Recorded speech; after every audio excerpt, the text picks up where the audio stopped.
hppodcraft.com. I had never intended to speak or write again of the Sharia house. Once I had fled Providence on that shocking night of discovery, there are memories which every man would seek to suppress, to disbelieve, to wipe out of existence. But I am forced to set down now the narrative of my brief acquaintance with the house on Benefit Street, and my precipitate flight therefrom, lest some innocent person be subjected to indignity by the police in an effort to explain the horrible discovery the police have made at last. That same ghastly horror it was my lot to look upon before any other human eye. And what I saw was surely far more terrible than what remained to be seen after all these years, the house having reverted to the city, as I had known it would.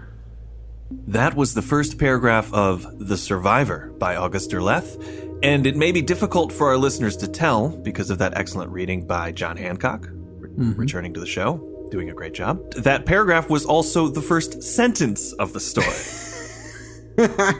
Yes, it was. Derleth was doing his best to write like H.P. Lovecraft, and that means rolling right through the stop signs. He wasn't just doing his best to write like Lovecraft. This story is based on a lengthy plot sketch that Lovecraft actually wrote in 1934. And that's why we're talking about it here on the H.P. Lovecraft Literary Podcast. We are here at hppodcraft.com. My name is Chad Pfeiffer. And I'm Chris Lackey. And right now, yes, we have a book to talk about. Yes, that's right. This week we are proud of our fine sponsor. This book is called The Shadow Out of Providence by Ezra Claverie. A Lovecraftical metatext in 3 parts. The Shadow Out of Providence comprises a play and 2 short stories featuring illustrations by Timothy Hutchings, Errol Otis, and Dan Zedwak. It critiques Lovecraft's racism, his nostalgia for aristocracy, and his florid style, while it celebrates his work's continuing influence on fiction, movies, fine art, and gaming. I think this is something that people in our audience will really go nuts for. I got a copy, and it's a really beautiful book. It's a collection of artifacts written with drawings and photos that peer into this alternate reality where Lovecraft had a successful marriage, lived into his 60s, was wildly famous, but he also had a black half-brother. Yeah. Which is really interesting because, you know, his dad was a traveling salesman. So it really all kind of fits together in a really interesting way. It sort of looks at Lovecraft and his work with a different perspective that gives us some unexpected insight into the man and his work. Yeah, and the way, like you said, it's got such a cool layout. The art's great. There's so many things to look at. I've been just keeping it in the living room and pick it up and read a section here and there. It's great for that kind of browsing. Yeah. The author's pursuing his PhD at my alma mater, U of I. Oh, yeah. And I believe he's a St. Louis native as well, my wife's hometown. So I got to give him the hometown push. Guys, go buy this book. And you can pick it up if you're going to be in Providence for Necronomicon in August. Ezra will have a booth there, and you can pick it up from him personally. He'll sign it. Maybe he'll give you a hug. I don't know. He might, depending. That's what I heard. Depending who you are. But you can also get it at the website, shadowOutOfProvidence.com. Yes, we will link out to it. Go check it out. Pick it up. You won't regret it. It's a really awesome book. One last thing before we get into the meat of the episode is that we've been suffering a lot of cyber attacks recently. You know, the thing with the whole boner pills that were being advertised on our feed. And then once we fixed that, the people got angry at us for stopping that. So they redoubled their efforts and we were having all these problems. I just want to say thank you to Scott Mortimer. He is a listener and he has stepped forward and he's helped us get through these problems. He is an eldritch god, in my opinion. Amazing guy. Thank you so much for helping us. Scott Mortimer, if there was anything I could do for you, I would do it. You're an angel. No, you're a baby angel. You're that precious. Just so folks know, this month is August, and August is for August Derleth. Yes, this is the most perfect marrying of an author and a month that we have ever had on the show. Drop the mic. Well, I feel like we've cheated in a way. I know. It's just that there's nothing creative about it at all. Now, we have talked about him before. Not favorably at times, but we're going to give him some love now. Yeah. Pay him the attention that he deserves. Because there are good and bad things about Derleth, but it's not all bad. No, not at all. And quickly back to what I was saying about the story, The Survivor. This is from a collection called The Watchers Out of Time. I got that book in paperback a long time ago. I think I've talked about it plenty of times. It was billed as a book by H.P. Lovecraft. That was on the cover. Yes. Closer analysis revealed that they were collaborations with this guy, August Derleth. That's the first time I'd heard of him. They weren't collaborations. They were posthumous collaborations. Yeah. And usually based on fragments or sketches Lovecraft had jotted down. Maybe he would grab something from letters between he and Derleth. There are 16 of these stories out there. Like I say, they might have paraphrases or small quotes, but these are definitely 100% Derleth stories. I mean, he wrote these. During Lovecraft's life, he put his name on a lot of stories that maybe he didn't write a lot of, that he just coaches through, but at least he had some input. This feels a little bit like when they made Fred Astaire sell vacuum cleaners to put his name on these stories. And I guess that's the thing that has soured people on August Derleth.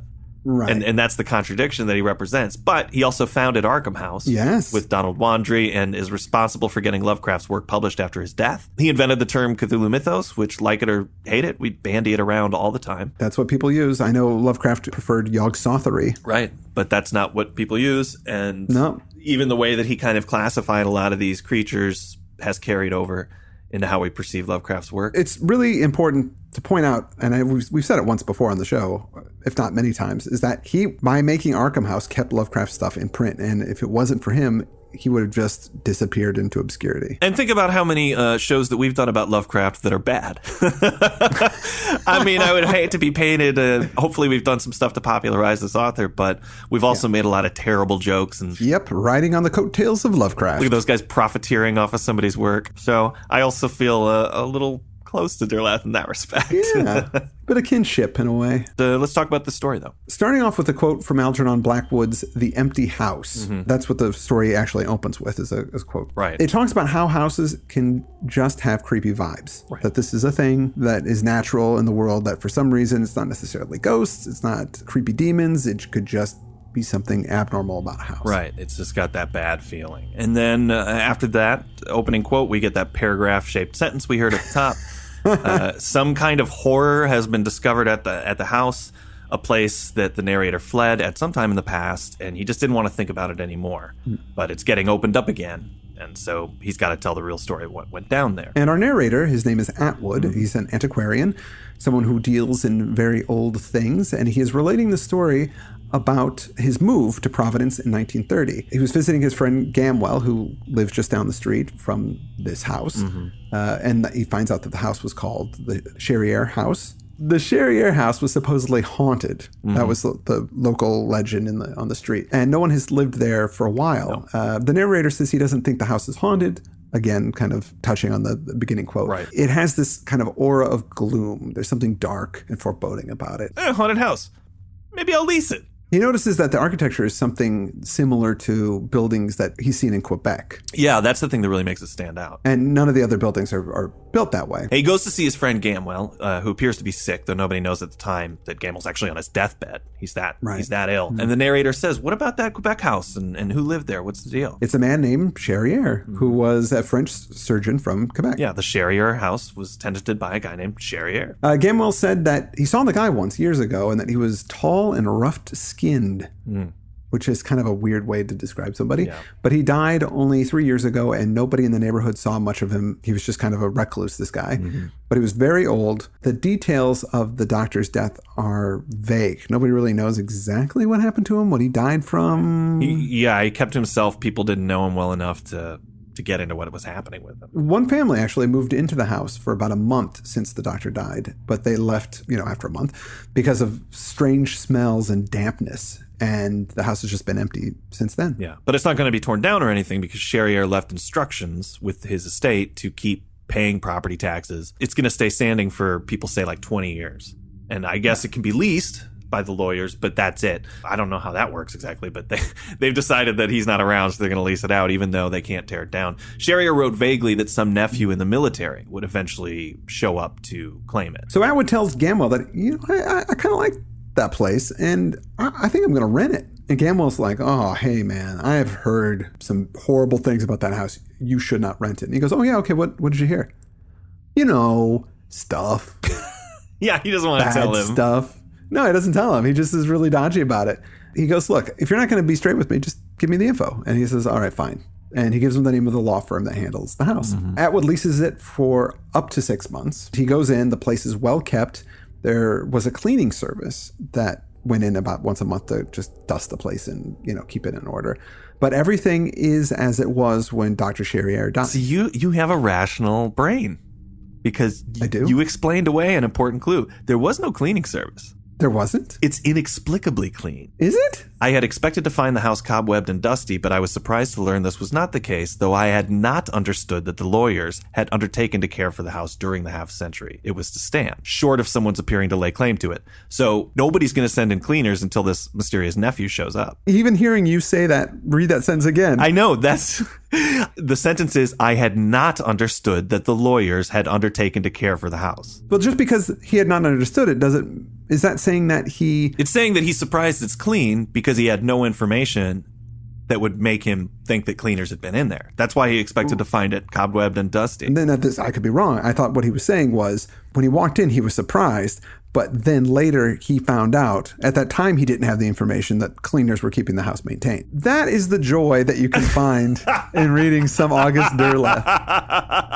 It is very unclear at points. Yes. I actually think he's laying a clue there that somebody is living in the house. Right. And somebody's doing something. But that is a preposterous clue to me. I agree. Without showing the hand too quickly here, frickin' lives in... He lives in the ground. Why would he be like doing dusting and stuff? Like in Lovecraft's original notes, he says the neighbors had been sighting a crocodile man in a French maid outfit. Swiffering and dusting. Nobody knew what a Swiffer was at that time either. But he left that out and just decided to be a little more obtuse. Forget that detail, though, because I don't want to spoil this story for you. It doesn't.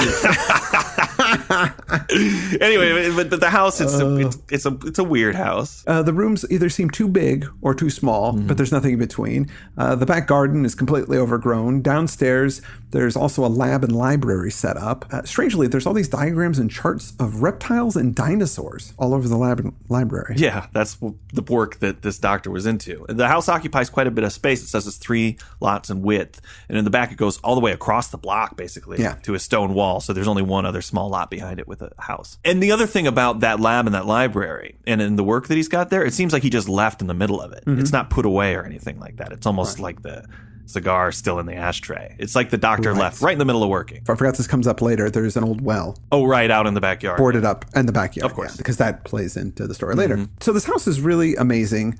Much older than he thought it was. It seemed to be built in 1700. Dr. Charriere was only 80 when he died. So the house seems to be named after the most recent recipient. Atwood goes to the grave, which is actually in the backyard of the house. Yeah, Charriere got approval to be buried in his own backyard. Just has his death date on the stone, but no birth date. It says Jean-Francois Charriere, his job, surgeon, the places of residence or professional occupation, which is Paris, Quebec, Providence, and then the year of his death, 1927. As an antiquarian, it seems Atwood just can't leave a mystery, so he keeps digging. He writes these cities' record keepers for information about Charriere, only to find that there's one guy born in Bayonne in 1636. There was a record on this guy. He was studied in Paris. He was a surgeon and with the French army as well, and then he moved to Quebec. All these places match up with Charriere's grave. So it's kind of strange that this guy who was born in 1636 actually did all the same things that the gravestone has on it. Right. Pretty obvious. And as we said before, this nephew that maybe in military service is supposed to show up at some point to claim. Fine, they don't even know who the nephew is. In fact, when he presses the lawyers about it, he goes, well, we never said nephew, really. It's the last of his line, whoever the sole male survivor is. There should be a bunch of Charriere guys. There should be sons and nephews. There should at least be sisters and wives if the line was going to continue. Anybody except for Dr. Charriere himself. But no, he's the only person who has a record. It's as if he's been alive for a few centuries. Yeah. And I imagine that when you're somebody who does have supernatural longevity, maybe you didn't cover up some of those details pre-20th century. Maybe it was easier to get away with.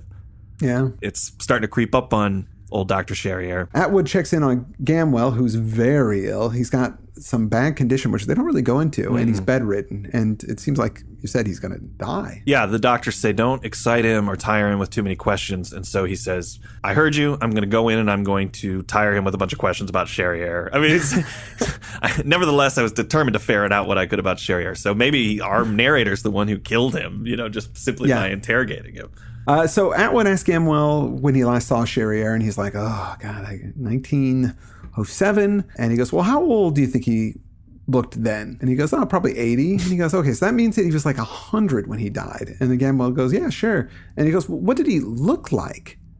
And then Gamwell gives this description. Take a newt, grow him a little, teach him to walk on his hind legs, and dress him in elegant clothes. I give you Dr. Jean-Francois Charrière, except that his skin was rough, almost horny. A cold man. He lived in another world. Lizardly man in proper clothes. Atwood is getting frustrated because he's not getting any hard facts. He talks to the neighbors, but they all think that the house was evil. There's this old woman, Mrs. Hepzibah Cobbett, who lives in that little house behind the Charrière garden wall, and she's the superstitious townsperson. She thinks. Right. It's a devil's house. And she said she's seen him. He's a tall man, bent like a sickle, with a wee tuft of beard like a goat's whiskers under his chin, which is important later. And there's always things crawling around at his feet that she couldn't see, like snakes. There's also a sound that's coming out of the house, a barking of some kind. Not like a dog or a fox, but something. She says, but nobody will believe a poor old woman with 1 foot in her grave. He's buying what she's saying. However, still no hard facts, just people saying some stuff. He goes into the house, is looking around a bit. Maybe he's trying to find more clues there. He sees a portrait up there, and there is this guy who he assumes is Charrière. It says JFC initial under it. Well, he looks a little like the descriptions: high cheekbones, sunken cheeks, dark blazing eyes. And then that stink that everybody was talking about, why the people left, that kind of musky, stinky smell, which kind of smells like zoos, swamps, stagnant pools, reptile houses. Yeah. You can't figure out where the smell is coming from. It's like it's coming from the walls. It's that snaky taint that Robert E. Howard talked about. It is the snaky taint. He then talks about how he was seeing things. And hearing things. Because he would hear that barking that the woman described. He hears a curious barking sound from the garden late at night. But the visions are even more ridiculous, right? The illusion that he had was an oddly bent reptilian figure haunted the darkness of the garden outside. It's like, come on, dude. Yeah, wouldn't you just think, oh, there's some kind of animal out there? You wouldn't think, that's an oddly bent reptilian figure. What does that mean? It doesn't even make any sense. Like, if it's a reptilian figure, it wouldn't be up on hind legs walking around like a person. It's ridiculous. But to defend Derleth here, Lovecraft tipped his hand like crazy all the time as well. Oh yeah, this is definitely in the style of a Lovecraft story. I don't think it would have been one of his better ones. No, but it's doing pretty well at approximating. Yes, however, I do feel he's gone a little bit too far with it. Yeah, I didn't know if there was going to be a snake guy in this. But at this point, I was pretty sure of it. And that actually made me more interested in the story because I was like, oh, good. A bad guy from He-Man is going to show up and that's going to be awesome. So let's do it. Atwood has an incident. One night, someone breaks into the house. He runs down to see what's going on, and the invader slips out the window. There's no electricity in this house, by the way. They did manage to work running water, but nobody's ever wired it up. So he's been having to get around with just lanterns. And that's unfortunate here because the lantern blinds him when he goes in to see who the invader is. In the brief glimpse I had of him in the wan yellow light of the lamp held overhead and partially blinding me, he seemed to glisten. He shone blackly. And he seemed to be wearing a skin-tight suit of some rough black material. I saw him for only an instant before he leapt through the open window into the darkness of the garden. I would have followed then, had it not been for the disquieting things I saw in the light of the lamp. Where the invader had stood, there were the irregular marks of feet, of wet feet, and more, of feet which were oddly broad, the toes of which were so long nailed as to leave the marks of those nails before each toe, and where he had bent above the papers, there was the same wetness. And over all there hung the powerful reptilian musk I had begun to accept as an integral part of the house, so powerful indeed that I almost reeled and fainted. Almost fainted. This isn't Lovecraft. No, not authentic. If this was Lovecraft, he would have fainted. He would have straight up fainted. What Atwood notices is that some of the papers are gone. The papers, when he starts digging around in them, are about the longevity of crocodiles and alligators. And it's lucky because he's already read these, so big deal. There are some suggestions in these papers that there were operations performed on subjects to extend their life. But the subject's not named. So this doctor might have been doing some unethical things. Probably. But there's more in the in those documents. Aside from the operations and the talk about crocodiles, there's this is where we get into the heavy stuff. Yes, this is where we get into the Yog-Sothory. References to Cthulhu and Dagon and the Deep Ones and all that stuff. This makes a connection that dinosaurs and reptiles are maybe related to Cthulhu and Dagon and these entities from former Lovecraft stories. This doctor is researching all of that, so it's a long continuum to find the source of everlasting life. The next day, he goes out and buys a gun and a flashlight because this intruder might come back and he wants to be prepared. Forget the oil lamps. You need a flashlight if you're going to take down some alligator men. Everybody knows that. So Atwood stays in and he does some more looking around the library and he finds some good books. Books that we've heard of and talked about on the show before. Once again, it's the section of the text where you just identify somebody's library.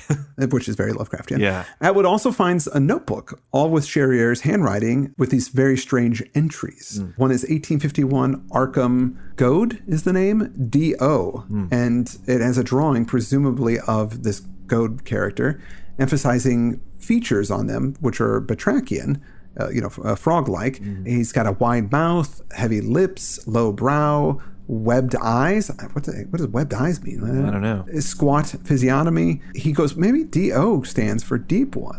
I love that. It's like an earned title because it says Ace of Goad, D.O. It's like a television show. Make it like a romantic drama. And then it goes on to go in 1857, St. Augustine, this guy Henry Bishop, he's got scaly skin. There's another person in 1861 who lived to be 117 years old that has crusty hands, double jaw construction, and also goes into 1863, Innsmouth, Marsh, Waite, Elliot, Gilman families. Captain Obed Marsh is a trader in Polynesia. So, yeah, this guy had clearly read Shadow over Innsmouth. 1871, Jed Price, billed as the Alligator Man. He's a carnival dude, and he hangs out in a pool of alligators, also reptilian skin. Yeah. So basically, this guy has been hunting down people that either are part monster or look like they're mixed with an animal, or and then seeing how long they live. So if they have reptilian or amphibious features, does that tie into them having a longer life? It seems that Cherrier was looking for some human connection to reptiles to make his work bear fruit. Atwood also finds out that Cherrier also checked out the occult. So he got into some voodoo stuff, Egyptian myth. He goes into more detail about the elder gods and the great old ones. Right, which is the big switch in Derleth's work that folks often get upset about. Right. This segment. Finally, and most important according to the surgeon's notes, was a completely alien culture, which was as old as Earth, nay, older, involving ancient elder gods and their terrible, unceasing conflict with equally primeval old ones, who bore such names as Cthulhu, Hastur, Yog-Sothoth, Shub-Niggurath, and Nyarlathotep, and who were served in turn by such curious beings as the Chocho people, the Deep Ones, the Shantaks, the Abominable Snowmen, and others, some of whom appeared to have been a suborder of human being, but others of which were either definite mutations or not human at all. I don't know if that was suggested in Lovecraft or not. I don't think so. I mean, those things get kind of knocked around interchangeably in his work. But I think this is where people say, hey, hold on now. And, Derleth had a more Christian view of the world than Lovecraft, who was obviously atheistic. Derleth was molding those creations into having this age-old war where there was kind of a good side and a bad side. Kind of out of the spirit of what Lovecraft was doing. Robert and Price talked about that and how he just sort of made it a little bit more hopeful, because there are some stories where the good guys kind of win in Lovecraft as well. And so he's just trying to put that kind of a little bit more hopeful spin on it, which of course is kind of the antithesis of what Lovecraft is trying to do with his stories.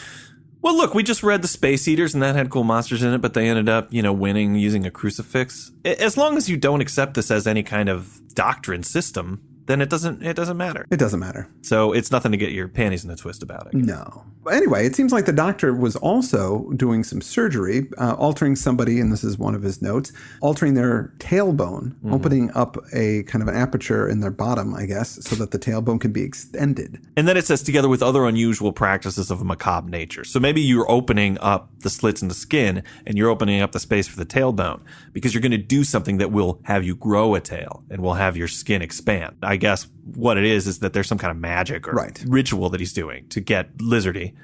And then it says you can live a couple of centuries, but after you pass away, there's a gestation period. Yes. And the individual could emerge again, alter an aspect, but be alive again and begin another lengthy span of time. Right. You kind of cocoon up And then you come out and you come out, and then they're gonna they'll take a Q-tip and wipe your eyes a little bit, and then they'll offer you a cucumber, and then you'll go, sure. No, you don't want it. You don't want it. You don't want the cucumber. Yeah.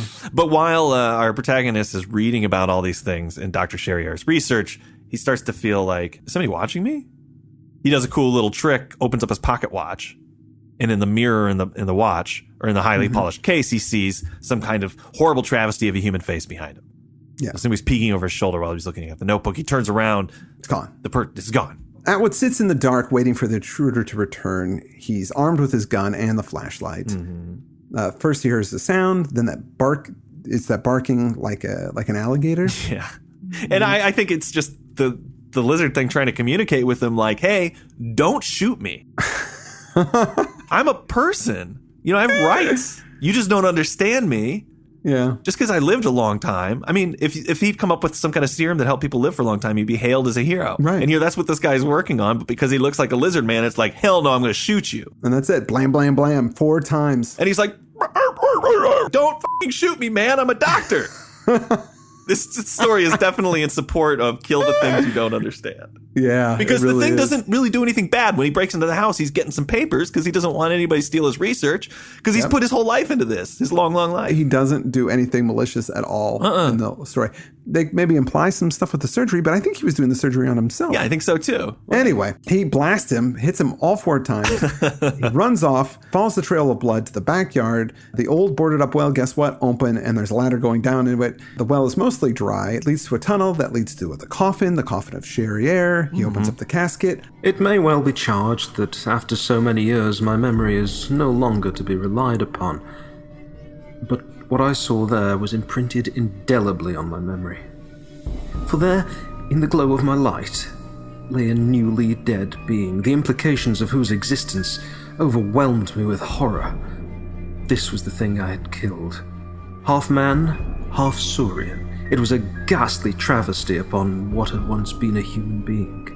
Its clothes were split and torn by the horrible mutations of the flesh, by the crusted skin which had burst its bonds. Its hands and unshod feet were flat, powerful in appearance, claw-like. I gazed in speechless terror at the shuddersome, tail-like appendage which pushed bluntly out from the base of the spine, at the terribly elongated crocodilian jaw, to which still grew a tuft of hair, like a goat's beard. All this I saw before a merciful unconsciousness overcame me. For I had seen enough to recognize what lay in that coffin, him who had lain there in the cataleptic torpor since 1927, waiting his turn to come back in frightfully altered form to live again.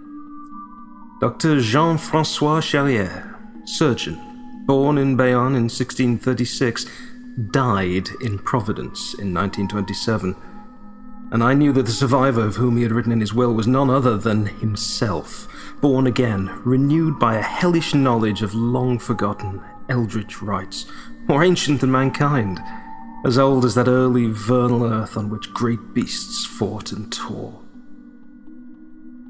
Just like that opening paragraph, that was one long sentence, there's another huge long sentence in the end, and it's all italicized. Almost the entire paragraph is italicized. Yeah. It's not just a few words. He overdoes it, yeah. He's dead, you fool. It's not that. Or, no. It's this entire thing, which we knew was coming for a long time. So that's the story. Yeah. Like I said, I was surprised that I enjoyed it. It's not good, but it's paced pretty well. It's not slow. It typifies the form. Yeah, I enjoyed it. It seemed like a less good Lovecraft story. It was, again, about that fear of human-animal hybridization, but it had less to do with lineage and somebody doing it to themselves willfully. So in that respect, it kind of turns some of Lovecraft's themes on their head. This would be like if Arthur German was trying to become an ape. It is interesting in that respect, I thought. Yeah. I really was on the side of Dr. Charrier. I wish that we'd gotten to know him personally. Why is he doing this? He could have had a cool backstory. I'm sure he did. No, maybe he has some centuries-old love. He's trying to do this to himself so he can, resurrect his dead wife, or something romantic could be happening here. We don't know. Or he just fell in love with an alligator. Or he fell in love with an alligator, and this was his path. Yeah, this is how he got it. Actually, I think that's much more likely. Yeah. We're going to continue with August in August. We are. The next story that we're going to cover is going to be one that I'm choosing, Chad. You don't have a choice in the matter. All right, you pick it. I'm going to pick it. It's the Innsmouth Clay. Innsmouth Clay? All right. I'm only choosing that one because it's got Innsmouth in the title. So it'll be more fishy, deep one goodness. Yeah. One could assume. I want to thank John Hancock for reading for us again. He is a treasure and a delight, and he could really make one sentence work. Absolutely. One really, really long sentence. Good job, John. You're amazing. I want to thank our sponsor. Yes, absolutely. The Shadow Out of Providence by Ezra Clavery, a Lovecraftical metatext in 3 parts. It's an excellent book with wonderful illustrations, a play, 2 short stories, all about alternate ways to read Lovecraft, the kind of stuff that we talk about here. Talks about his influence on fiction and games and fine art, as well as what might have happened if things had gone differently in his life. And it's just such a cool book. I think folks should definitely pick it up. Everybody should get it. You can get it at Necronomicon or shadowoutofprovidence.com. More August to come. In August, I'm Chad Pfeiffer. I'm Chris Lackey, and you've been listening to the H.P. Lovecraft Literary Podcast. At hppodcraft.com.